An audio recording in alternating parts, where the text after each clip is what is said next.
Kuje. Amma akwai wuta gidan ko? A ba haba ya za a ce ba wuta gidan nan. Shikenan. Ku biyo ni ko, ku biyo ni nan gidan. Yawa mun ka gidan ma. Gidan kenan? Salamu alaikum. Abu wa alaikum salam. Yawwa salam. Waye? Ni ne.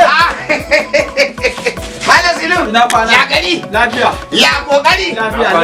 Ya gida. Ya yaro na. Ya gari. Lafiya. Sannu. Ya gida. Lafiya. Wannan ma'aurata ne ko? To sunan shi Murtala.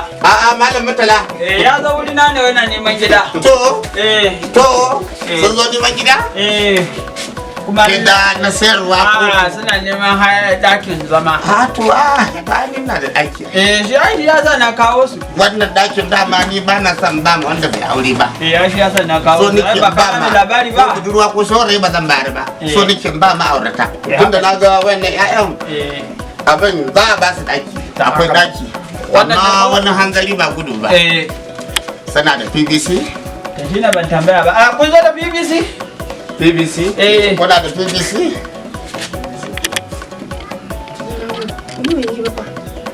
PVC kana nufin ba wani dogon bayani. Katin zaɓe. Kana da katin zaɓe, kuna da katin zaɓe, kai ko matanka.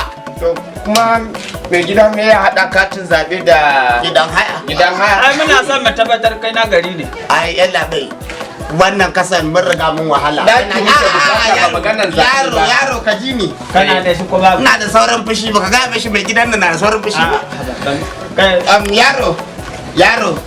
Gidan nan akwai daki na bada haya kuma saukin kuɗi naira 1000 a wata. Daki biyu kowane daki naira 500. Amma sai mai katin PVC.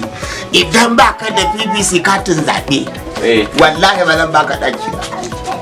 Ko kwar gida na ma karka zo kaman gaisuwa ina kwana. Gidan haya mai zai da katin zabe. Ki yi shiru Kware kuwa yata ina jin ta.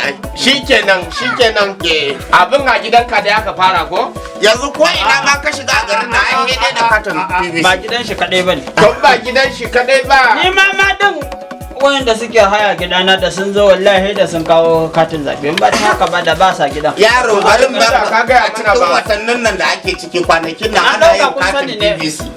A kowane primary school ko kuma duk inda ake kada kuri'a ku je ku yi idan kuna son zama a gidan nan bi hankali kwance ban da matsala ko me za ku same shi amma ku je ku yi katin zabe idan ba ku yi katin zabe ba kar ko ina kwana kuka zabe kar ku ma shikenan madan Sino na bar ku lafiya mun gode madalla ya ga da iya duk wani shawara da za ku yi kuma duk wani shawara da za a yi ba a gidana ba a je a guje to ai ba dole ba lalle ba ne tunda ka yawa ya sai ko ga ai katin zaben idan haya ne ya koma da katin zabe mu je ai ne yanzu duk wani wanda zai zo neman haya a gidana sai yana da katin zabe domin wahala da maka sha kasar nan ba za mu so mu maimaita ta ba kana da katin zabe kana da yanci ka zaɓi wanda kake son ya mulke ka kuma katin zaben ka zai baka qur'a mai kyau qur'a ka katin ka ba ruwan mu duk wani wanda ke da katin zabe gidan haya